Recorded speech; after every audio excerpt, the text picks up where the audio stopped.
Fashion oozing out of me. Speak where your veins are popping out of your forehead. I apologize and I say I will not talk to him again. What more do you want from me? I want you to stop raising your face to me. No, you can't. You don't get to meet that way.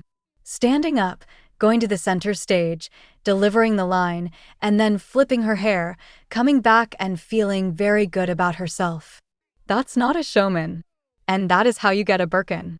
I had seen this fantastic runway show and the models were wearing gold leaf in their hair and I thought, what a great moment for a diamonds and rose party. Meet Dorit Kemsley, a cast member on the Real Housewives of Beverly Hills who built her entire brand on designer labels, an ever-changing accent, and the illusion of effortless luxury. But behind the glam, a growing list of controversies, lawsuits, and one of the most questioned robberies in Housewives history. Grabbed me, put me down. Get down to the ground. I'm going to kill you. Put a gun to me. And I was just hunched over, sobbing, going, please, please. I have little babies. Please, I'm a mother. Please, I beg of you. My kids need me. Please, please, please, please. Over time, people began comparing her to Erika Jayne, another housewife whose lavish lifestyle came under scrutiny. And it's not hard to see why. Dorit and her now estranged husband Paul Kemsley have faced repeated accusations of unpaid debts, while their relationship and eventual split played out across headlines and tabloids. For years, Dorit managed to stay afloat, hiding behind couture, curated perfection, and, of course, that accent. But it was only a matter of time before the cracks started to show, leaving audiences questioning not just her finances, but her entire place on the show. Today, we're diving into the downfall of Dorit Kemsley, a housewife whose empire wasn't just built on luxury, but on a carefully crafted illusion that's now starting to fall apart. For those unaware, Dorit Kemsley is an American fashion designer. Before joining the Real Housewives of Beverly Hills, she spent years working in Italy in fashion and later launched her own swimwear and resort brand, Beverly Beach. When she arrived on the show in season 7, she was married to British property developer Paul Kemsley. From the very beginning, her presence came with a bit of a question mark. While her appearance was undeniably attention-grabbing, it was always surrounded by a sense of confusion. At first glance, she was everything a Beverly Hills housewife should be. Draped in luxury designer brands with a fashion sense that felt almost too perfect. Private jets, luxury cars, a full glam team at her disposal. Everything about her lifestyle painted a picture of extreme wealth. And yet something didn't quite add up. There was always an underlying feeling that Dorit was playing a role, presenting a version of herself that didn't fully align with reality. For instance, her accent became a topic of discussion the moment she stepped onto the show. Dorit explained that growing up in a multicultural household and living around the world shaped the way she speaks. But many viewers weren't convinced. The accent seemed inconsistent, shifting depending on the situation, and to some it came across as heavily manufactured. We'll go from New York to Milan and from Milan to London. New York to Milan. Okay. PK and I moved to Beverly Hills about 2 years ago. We're going to skip the premiere in Milan. We are constantly surrounded by celebrities all the time. Then there was her husband PK. He frequently inserted himself into the women's drama and at times crossed the line with inappropriate comments. Naturally, that criticism extended to Dorit as well, especially since she often stood by or even enabled the behavior. In fact, Dorit herself wasn't exactly drama-free either. One of her earliest and most infamous controversies, known as Pantagate, perfectly captured her chaotic energy. It all started when Erika showed up to a party without wearing underwear under a short dress and PK just happened to be seated directly across from her. What could have been an awkward one-off moment was instead blown wildly out of proportion, largely by Dorit and PK, spiraling into an ongoing scandal that the show would later dub Pantagate. Sorry, but Kyle needs some underwear. I don't have any. That's right. Don't put your hands up your dress. You know, the funny thing is I was sitting there and obviously, I'm a straight male, so I noticed quite early on. I knew it wasn't you. But I'm never going to say anything because it's completely inappropriate. I don't know if she deliberately flashed anyone, but he's a man for crying out loud. I completely understand PK could not stop staring at Erica's situation. Let me just. You took that and you ran with that. So, congratulations to you. Does it feel good to tell Dorit to go yourself? Yeah, it does. Erica, don't do that. I've done nothing to this woman and all she can do is talk about Erica. To me, are you so defensive? Why can't you be like, I messed up? I'm so sorry that my husband was glaring at your situation. I'm sorry. As time went on, the financial cracks Dorit had been hiding from both the cast and the audience also slowly began to show. It turned out that the glamorous life and effortless wealth she presented on screen wasn't entirely what it seemed, as PK's financial history was marked by rumors, lawsuits, and ongoing controversies. And this didn't just start during the show. It went back years before Dorit Kemsley ever joined the Real Housewives of Beverly Hills. In 2009, before Dorit even married him, Paul Kemsley's company went into administration during the global financial crisis, and he was declared bankrupt in the United Kingdom. He reportedly owed tens of millions of pounds to creditors, including major institutions like Barclays. By 2013, PK had moved to the United States in what appeared to be an attempt at a fresh start. And in 2015, he married Dorit, but before relocating and rebranding his life, he seemingly left behind significant financial baggage, with reports suggesting that large portions of his debt were still unresolved. Then came 2016 when Dorit joined the show, and that's when the real rebrand began. Together, Dorit and PK presented a lifestyle of extreme luxury as if nothing had ever gone wrong. They showcased a massive home, high-end connections, and hosted lavish parties, while Dorit appeared on screen draped in designer labels from head to toe. But their financial situation became harder to ignore when a Las Vegas casino, Bellagio Hotel and Casino, sued PK for millions of dollars. The lawsuit alleged unpaid gambling debts. And suddenly, the narrative surrounding their wealth started to shift. And it wasn't just PK. In 2018, Dorit faced legal trouble of her own when a former business partner sued her swimwear brand Beverly Beach for over $200,000, alleging unpaid dues. Despite everything happening behind the scenes, Dorit's on-screen persona remained completely unfazed. But this time, the other cast members began to notice the growing disconnect between her lifestyle and the headlines. Some of the housewives even started openly questioning where Dorit's money was actually coming from. I didn't know where you were getting all this money from. I know things for sure. You can give me whatever you want, Camille. Whatever you want to. She was getting very aggressive and she just kept threatening. I know he owes money to someone. He owes money and I'm protecting you. Don't you dare threaten me, sweetheart. I'm protecting you. You're a little snake. I'm trying to protect you. Oh, Camille. It was designed to hurt me, you know. And I see Dorit running around with very, very expensive clothes. We're talking about some of her tops could be $2,000 to $3,000 and the pants $2,000 to $3,000. That's a $6,000, you know, outfit, not including the diamonds and the shoes. I question that. I question like, how can you afford that?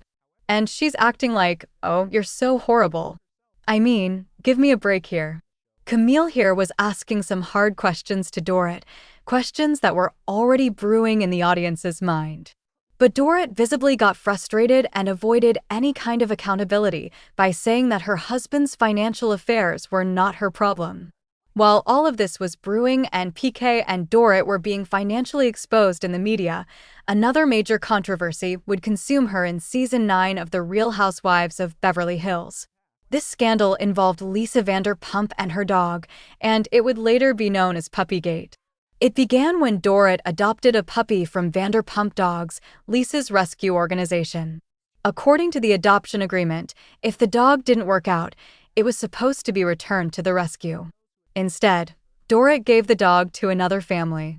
The situation quickly spiraled when the dog ended up in a shelter, raising serious concerns and sparking widespread discussion throughout the new season. About this, Dorit adopted Lucy from our foundation and then the puppy ended up in a shelter. It was handled. So then the shelter alerted us because we have microchips in all our dogs that they had one of our dogs down there. I don't want to talk about this right now. We got this beautiful, adorable little puppy. Once this story broke, it quickly exploded into a full-blown cast scandal. What could have been a simple mistake became a whirlwind of accusations, leaks, and shifting blame. Dorit maintained that she was trying to do the right thing by rehoming the dog from Vanderpump Dogs. She was not the right fit for the family. After Lucy had bit the kids a few times and took a big bite out of PK's face. Yeah, maybe we should find Lucy another place. Exactly. Here I am thinking that she's going to this beautiful home.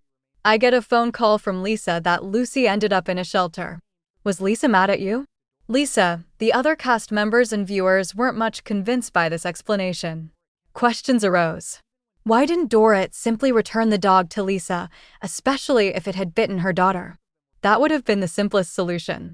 Instead, the dog ended up in a shelter while Dorit expected sympathy from the public. The situation escalated into a major feud between Lisa and Dorit, dividing the cast and dominating the season's storyline. The conflict eventually reached a tipping point, leading Lisa Vanderpump, a long-standing influential figure on the show, to walk away entirely. For Dorit, Puppygate wasn't just another scandal. It was a serious hit to her credibility. And speaking of credibility, it only continued to decline as more seasons aired and media scrutiny intensified. While in May 2019, Dorit Kemsley and Paul Kemsley settled their debt with the Bellagio Hotel and Casino, more financial trouble was already on the horizon. By June 2021, reports surfaced claiming that the couple allegedly owed over $1.3 million in unpaid taxes, further adding to the growing list of concerns surrounding their finances. At this point, people began directly comparing Dorit to Erika Jayne, whose husband's financial scandals had already unfolded very publicly. But what stood out in Dorit's case was her repeated effort on The Real Housewives of Beverly Hills to distance herself from PK's financial issues. Time and time again, she framed it as something that had nothing to do with her, insisting that those were her husband's problems, not hers. However, reports like these suggested otherwise, that Dorit herself was also tied to financial obligations and may not have been entirely transparent.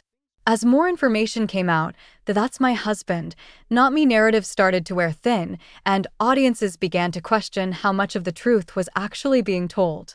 Slowly but surely, Dorit was losing whatever credibility she had left. Her consistent portrayal of extreme wealth, designer outfits, luxury homes, and extravagant parties while allegedly dealing with millions in debt led people to seriously question her integrity.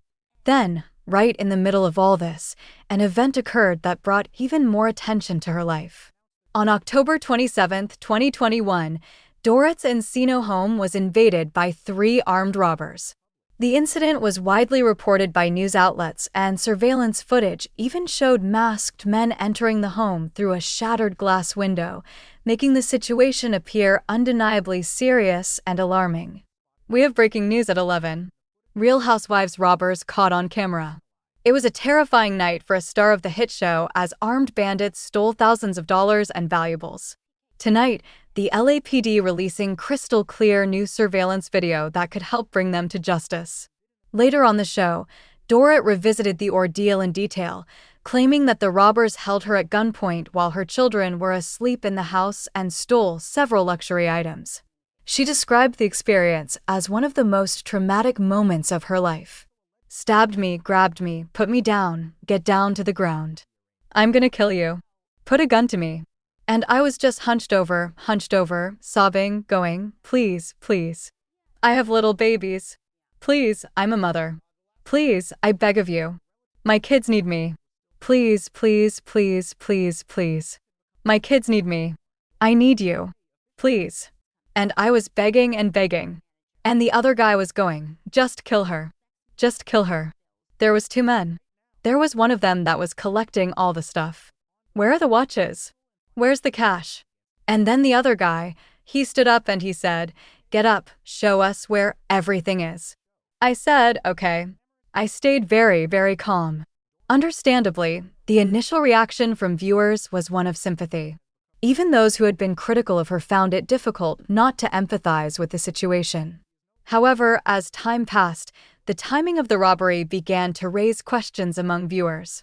This incident had occurred at a point when Dorit and PK were already facing lawsuits, mounting debts, and increasing public scrutiny.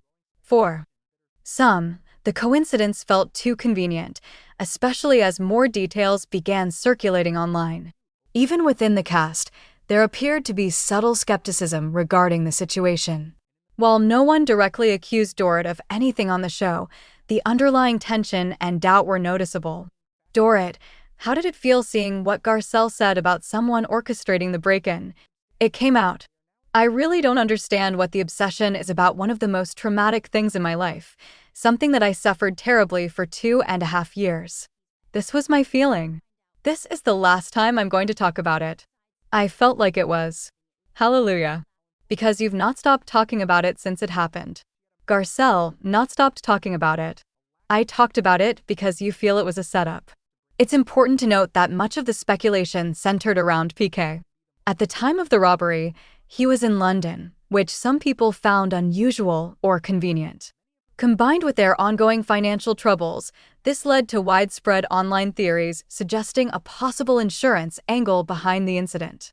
That being said, it is important to point out that none of these claims have ever been proven. The robbery remains officially unsolved with no confirmed public arrests or named suspects.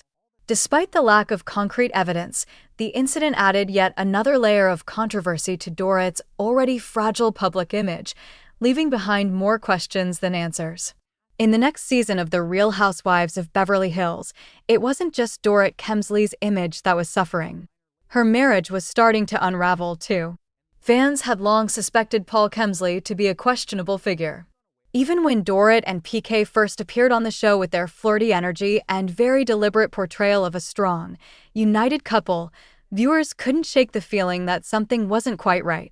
It looked polished, but also a little too rehearsed, like both of them were playing roles rather than simply being themselves. A lot of that perception came from PK's behavior, his tone-deaf jokes, his sometimes inappropriate comments, and the way he often carried himself in group settings. Dorit, on the other hand, rarely challenged him. Instead, she laughed things off or redirected conversations, which made it seem like she was more focused on maintaining an image than addressing reality. But things truly escalated in 2022, around the time season 12 aired. During this season, Dorit leaned heavily into her recovery arc, openly discussing the trauma she experienced after the robbery and claiming she was dealing with PTSD. However, what stood out more was PK's reaction to it all. He was often seen being dismissive of her experience, at times downplaying her anxiety or responding in ways that felt emotionally disconnected. The reality is, when does high maintenance blend with PTSD? One of the things that I fell in love with PK when I first met him was he could let go of things so easily. And I feel like in the last few years, he's definitely gotten more harsh with me. A little mean sometimes, like go low. And I don't like that aspect. When I first met Dorit, she was this bubbly, enthusiastic, beautiful girl. And she was not quite as high maintenance as she is now. This type of behavior created a noticeable imbalance in Dorit and PK's dynamic. By 2023, rumors about trouble in their marriage had intensified in the media. As season 13 aired, headlines questioning whether Dorit and PK were heading toward a divorce became increasingly common. And unlike earlier speculation, this time there appeared to be some substance behind the rumors. Reports suggested that the two were living separately, and PK was frequently seen traveling alone, something that hadn't been the norm in previous years. Despite all the speculation, Dorit stuck to the same narrative. Over and over again, she denied that anything was wrong, insisting that their marriage was still strong. But by May 2024, the cracks had become impossible to ignore. Dorit and PK officially announced their separation, confirming what many had already suspected. Even then, however, the situation didn't immediately turn hostile. PK continued to make appearances on the show, and the two seemed to maintain a relatively cordial relationship in public. During the reunion episode, Dorit even stated that while they were separated, divorce was not something they were actively pursuing at that moment. What is the current status of your separation from PK? Yeah, not good. Really? Yeah. I'm sorry. The last time you were here, you said that divorce was not part of the conversation. Is that still the case? It's not part of the conversation, but we're not really communicating. So, okay. This narrative, however, shifted very quickly. Not long after, PK was spotted publicly with another woman, and the footage of the two together went viral. The optics of the situation were hard to ignore, and it immediately changed the tone of the separation. The very next day, Dorit filed for divorce, marking a clear and decisive turning point in their relationship. As of now, the divorce has not been finalized, and instead of settling quietly, the situation has taken a significantly uglier turn. Dorit has claimed that PK cut her off financially, leaving her responsible for expenses while also allegedly sending a lengthy and threatening email regarding finances and custody arrangements. PK used to handle everything. And now it's like he's dumped a lot of things in my lap without any notice. I've not had a conversation with PK to learn what he's expecting me to pay or what he's paying. I just find out from the business manager. If he decides he's no longer paying something, it lands right in my lap. I don't know what's coming when it's coming. I have to get a new business manager. I had to get a divorce attorney. PK doesn't give me any money. Doesn't give me any money. He expects me to pay the bills. And he believes he's doing more than enough. I don't even know what he's doing right now. Both Dorit and PK are reportedly dealing with ongoing financial pressure, including substantial debt and concerns about their home. On top of that, they are now engaged in a legal and financial battle against each other. Dorit has filed for spousal support, while PK is said to be seeking a share of her earnings from the show. What once looked like a glamorous partnership has now turned into a very public and messy dispute over money and responsibility. The situation is far more chaotic than anyone initially expected. And in the middle of all this, Dorit's relevance on the show has also started to take a hit. Viewers feel that her presence has become repetitive and somewhat predictable. While she still participates in group conflicts and arguments, she is no longer at the center of the storyline in the way she once was. At the same time, her once defining fashionista image has lost much of its impact, especially after her financial and legal issues became public. The luxury lifestyle she once showcased now feels less convincing, which weakens one of the key pillars of her identity on the show. Add to that the fact that other cast members continue to dominate the narrative, and Dorit's role begins to feel increasingly secondary. All of this has led to growing speculation that her future on the show may not be secure. When a cast member is no longer driving the story and no longer bringing something new, questions about their place become inevitable. In the end, Dorit Kemsley stands as an example of how important authenticity is for any public figure. She had a massive platform and managed to hold on to it for years. But a carefully curated persona, a lack of accountability, and ongoing questions about transparency have slowly eroded her credibility. Many of her moments on the show will still be remembered. But as she struggles to bring fresh energy or compelling storylines, viewers are beginning to disengage. And in a space like reality television, where relevance is everything, that shift in audience perception can be the most damaging of all. For now, all that's left is to see what the future holds for Dorit, both on camera and off.